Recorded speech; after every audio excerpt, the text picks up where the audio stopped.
Кодекстерге чектөө киргизүү, өзгөртүүгө чектөө киргизүүдө эмне деген сөз? Биринчиден депутаттардын негизи мыйзам жазуу укугу эң биринчи жогорку кеңеште да. Сен кантип укугун чектейсиң? Дебюрократизация деп туруп баарын талкууламай болдуңар силер кээ бир нерселерди. Фундаменталдуу укук да бар. Жогорку кеңештин.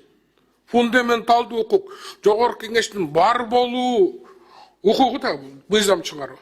Любой нерсеге, бардык нерсеге бир гана жогорку кеңеш түздөн түз биздин жумушубуз да. Силер кантип чектейсиңер?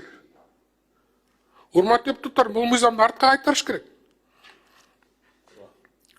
Мунун талкуусу жок эле аркага жибериш керек.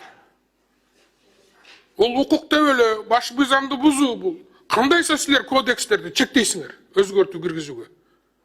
Силер бул укукту каяктан алып атасыңар? Президенттин башына айлантып бүттүңөр силерчи. Кандайча силер мыйзамды өзгөртүүнү чектейсиңер?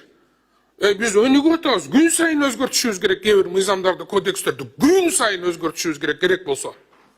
Ай сайын, мүнөт сайын өзгөртүшүбүз керек. Урматтуу депутаттар, муну артка эле кайтарып ийели. Рахмат. Да, кейинки суроо үчүн Динара Асуумова. Рахмат. Мен докладчикке суроом бар элем. Сиз юристсиз да? Мына азыр Бабак мырза дагы